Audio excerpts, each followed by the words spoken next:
mga relationship status ng Alas Pilipinas Men's Volleyball Team. Halina't atin nang kilalanin ang kanilang mga karelasyong hindi mo pa nalalaman at magugulat ka na lang talaga kung gaano kadikalibre ang mga babaeng kanilang iniibig. Lahat ng yan ay atin nang alamin ngayon. Lloyd Josafat at Angelica Reyes. Si Lloyd Josafat at Angelica Reyes ay almost 5 years na ang kanilang naging relasyon. Nagsimula nga ang kanilang love story sa University of the East, kung saan ay dito na sila nag-aral at nagkakilala ng lubusan. At mas lalo pa silang nahumaling sa isa't isa nang pareha sila ng sports na nilalaro. Naging libero nga si Angelica Reyes sa UE, habang si Lloyd Josafat naman ay naging middle blocker. Sa ngayon ay low-key lamang ang relasyon ng dalawa. Totoo nga talaga ang kanilang kasabihan na pag pribado talaga ang inyong love life, tiyak na talagang magtatagal ang inyong relasyon. JP Bugawan at Judy Chua. Sa 8 years na pagsasama ni JP Bugawan at ang kanyang girlfriend na si Judy Chua, ay finally, last year nga ay nagpropose si JP Bugawan sa kanyang girlfriend na si Judy Chua at opisyal nilang ipinahayag sa publiko na sila ay engaged na sa isa't isa. Nagtagpo at nagkakilala ang dalawa sa Far Eastern University o binansagang FEU. At ngayong nasa Pro League na naglalaro si JP Bugawan, ay namamayagpag pa rin ito sa kanyang angking galing sa Signal HD Spikers. At ang kanyang napakagandang dilag na girlfriend ay laging nandyan upang suportahan nito sa kanyang ginagawa. May kasalan na atang kasunod nito sooner or later. Noel Campton at Abby San Juan. Ang napakagwapong si Noel Campton ng De La Salle University ay nagkaroon ng relasyon sa isang mistisang babae na si Abby San Juan. Matagal na rin silang nagkaroon ng relasyon at ang hilig nila as a couple ay mag-travel, mapa-Pilipinas man o ibang bansa. At ang kanyang girlfriend na si Abby San Juan ay makikilatis mo talagang lumaki sa mayamang pamilya.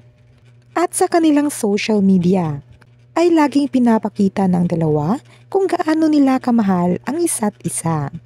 Naging volleyball player pa nga si Abby San Juan noon, ngunit hindi niya ito ipinagpatuloy dahil tinupad niya ang kanyang pangarap na maging isang flight attendant at manalo sa puso ng kanyang the only one na si Noel Campton. Malaking sana all. Jao Umandal at Isa Jimenez. Naaalala niyo pa ba siguro ang outside opposite spiker ng UST na si Isa Jimenez? Siya lang naman ang nag-headshot sa nag-iisang Dina Wong. Si Jao Umandal at Isa Jimenez ay matagal na ring nagkarelasyon. Hindi man nila masyadong isinapubliko ang kanilang naging relasyon. In private lang talagang nagmamahalan ang dalawa. Sila siguro ang klase ng couple na mas pipiliing magmahalan sa matahimik at mapayapa. At kailangan nating irespeto ang mga iyon. Sa ngayon ay active pa rin naman ang mga volleyball careers ng dalawang mag-couple. Si Jao Umandal ay napunta sa powerhouse team na Signal HD Spikers, habang ang kanyang girlfriend na si Isa Jimenez ay napunta naman sa baguhang team ng PVL na Galleries High Risers. Manuel Sumanggid at Joan Monares. Ang UP Fighting Maroons outside spiker na si Joan Monares at ang libero ng Alas Pilipinas Men's na si Manuel Sumanggid ay hindi inakala ng marami na nagkaroon pala sila ng relasyon. Baguhan pa lang nilang isiniwalat sa publiko na may namamagitan sa kanilang dalawa. Dahil hindi inakala ng marami dahil bata pa itong si Joan Monares. Nakasalukuyan pang naglalaro ngayon sa UP Diliman. 5 taon nga ata ang kanilang agwat sa kanilang edad. Ngunit gayon pa man, kasabihan nga ng karamihan na age doesn't matter. Ang mahalaga ay nagmamahalan sila ng totoo at walang inaapakan na ibang tao. Mark Espejo at Claisa Castro. Ang outside spiker ng Alas Pilipinas na si Mark Espejo ay bukod naman talagang pinagpala sa kanyang bago at pinakamagandang girlfriend na si Claisa Castro. Si Claisa Castro lang naman ay naging parte ng Miss Universe Philippines 2023 kung saan nakapagtapos ito ng top 10 sa naturang kompetisyon. Running for 5 years na nga ang kanilang naging relasyon. At makikita pa rin natin sa kanilang mga social media kung gaano pa rin katatag ang kanilang naturang pag-iibigan. Sa ngayon, stay strong pa rin ang pagmamahalan ng dalawa. Na kahit man ay may kanya-kanya silang ginagawa, ay hindi pa rin nila malilimutan ang isa't isa. At marami ang naghihintay kung kailan ang balik ni Claisa Castro sa international pageant.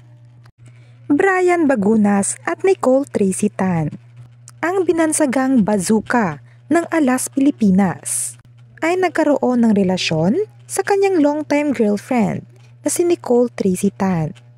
Marami ngang mga volleyball fans at pati na rin ang kanyang mga kaibigan sa larangan ng volleyball ang mistulang kinilig sa naging proposal ni Brian Bagunas sa kanyang girlfriend. At pagkatapos nga ng ilang taon nilang pagsasama, ay hindi na nagpatumpit-tumpit ang dalawa na yantong ang kanilang pag-iibigan sa kasalan. Marami ngang mga volleyball players ang dumalo sa kaniyang kasal. Kabilang na dito ang kanyang matalik na kaibigan na si John Vic de Guzman. At sa lahat nga ng Alas Pilipinas Men's Volleyball, si Brian Bagunas pa lamang ang kinasal sa kanilang lahat. At sa susunod ay aabangan natin kung sino sa Alas Pilipinas member ang susunod na ikakasal. Unti-unti na ngang nabibigyan ng atensyon ang Alas Pilipinas Men's Volleyball Team dito sa Pilipinas. Hindi pa man ito kasing sikat na meron ang Alas Pilipinas Women's. Ang mahalaga ay unti-unti na silang nakikilala ng mga sambayanang Pilipino. Kaya ini-encourage ko ang lahat ng mga volleyball fans na tulungan sana nating makilala ang men's volleyball team dito sa Pilipinas.